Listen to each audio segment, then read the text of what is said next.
Gaafa jarrachi gahuu dabareena kajaarra intaraan kan garbichaati namni taa'uu gaanarra jedheen qaadimtichi sahammatti dhiyaanneerra yaa amiiral moominiin taa'uun ta'u asirra atarkiftee antaa'e uummanni arguurra osoo dhageen geenyee karraa bu'uuf jedhee gaafanaani rahmatummaa keessanaani nu milkeessi duniyaa diinee. Jedheen umar dabaree keetiin teesse gaanarraa akkan sochoone jedheen bakka teesse sanarraa anisattis namumaa maaliin an jaalasirraa jedhee gaala harkifatee deeme gara fuulduraa mootiin biyya eeggatuuf kun fagaate walirraa nama kanaatu ardii irraa jiraate darbe duraanii rahmatummaa keessanaanii nu milkeessi duniyaa diinii. Bilaalin dhuunfatee booda kidmaan diinii jaallate dhugumaan Mustafa Lamini takka biraa namne hanga jiruu isaanii waan jaahiliyyaan taate beeka dhugumaani namni laalaa kufrii beekummi adiinii hubachuu danda'a hin galuuf gariini takka oleen buluu tun argin isaanii muraada isaa guuteef rabbiin dhugumaani filatee taasisee mu'azzine isaanii akkuma mataarraa tuttuqe duraani akka ta'uu dabee gaafa du'a isaanii osoo qadaa beekuu dadhabe garaani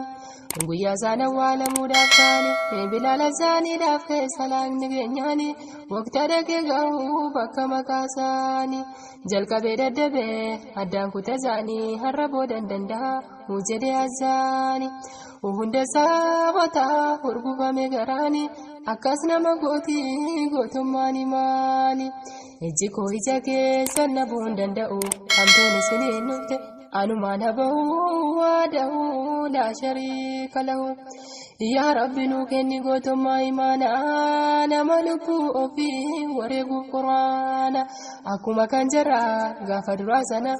quraanni tuqamnaan isaan arrabsamnaan eenyurra fee bulaa diiniin tufatamnaan gaafa aduun diinii kuukee ba'u sana tokko nabiin arrabse akkumarraa kana خادمني أشرف جدما يهودا مدينة يسري بنت سورسي تكوي سكنا أدوي رسولات أدوي قرانا شعري دان إرقما ربي الرب سنان مشركو تزيغ نمسوك جدي فارسنان رسول تقمنا صحابو تارسنان نبي دان جدن نفدا كيتانا أجوما نكاني فسان سنيفونا درقاقون شمالا بافتاني دكنان توكو كابين غهي غوامتي أما Ndura jaahiba ture akhlaaqni islaamaa keessatti nu jalaa bade sabanamma kanaaf waliin turuu dadhabe bolummaan yaa akhlaaqa gaarii yaa haala gaarummaa waliif dabarfachuu yoomuma argama mee guranaa kennaa yaa ummata islaamaa jara waliif dabarfateen sinii daama dubbii wahii dhalate jidduu nama lamaan gaggabaabsee himaa naaf dhagaa qalbiini nubadaaf tedini rahmata keetini ndinka sena keessa seenuun koo dirqama zabana maawiyaan khaliifaa islaama dubbii wahii ta'e jidduu nama lamaan tokko maawiyaa khaliifaa islaama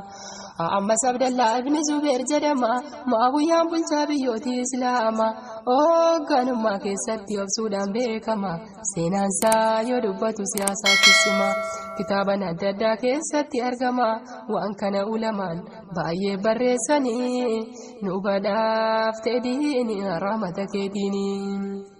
osomo jatanu oruma wiyara danga Abdallah cunqursa mukara erasko dani gari lafasara kane jala balesani midan zara erade maula wan bibikilra Abdallah ibn Zubair umrinsa dardara dallane kalama fulate jarjara harkari tinta e barese wamara jere wala garra ntalaya bodani nubadaf tedini rahmata kedini sena kana idal karninu odese Abdallah naridan talaya barese jecha hama jede dallane jabese wahi hada safa tugeti barese هادي معاوية عندي ديودا كيسي كان سندرو جتيمي يادا تشيسي إساتون من إنسابو تران كيسي إسا سنتر ومزا بافتفا بريسي وانا دادا جدي آريو كبانيسي وان باي بريسي شامي ترغناني نوبدا فتديني رحمتك دينين ergaan kun akkamaa guyyaa bira gahu ilaalee rifatee dubbiin ammas gahu yeroo jecha isaa hunda dubbisee ka'u galteef dubbiin dallansuu jabaatti ta'u ilmi isaa Yaziid ijoollee reef lafaa ka'u jedhe isaa mari'atee murtiin maala ta'u Yaziid baay'ee waqtuma dhagahu jedhee na qophaahu daddafee waraanne nu badhaaf tedhiini rahmata keetiini. Akka Yaziid yaadetti amma balaan ka'u jedheen dubbii kana yeroo kennuun ta'u hundaan inni waraana amma kaa qophaahu baay'inni isaa nama Madiina gahu kan duddubbeen isaa reefnu biraa ka'u hunda qeemataaf dallaa uktamuree ka'u dhaabbatee walitti kennaan ula ga'u amiira xiqqeesse garuu na jaambahu maahuyyaan Yaziid yoo dhaga'e ka'u lakki akka inni ta'u jedheen masaatiin nu badhaaf tedhiini rahmata keetiini.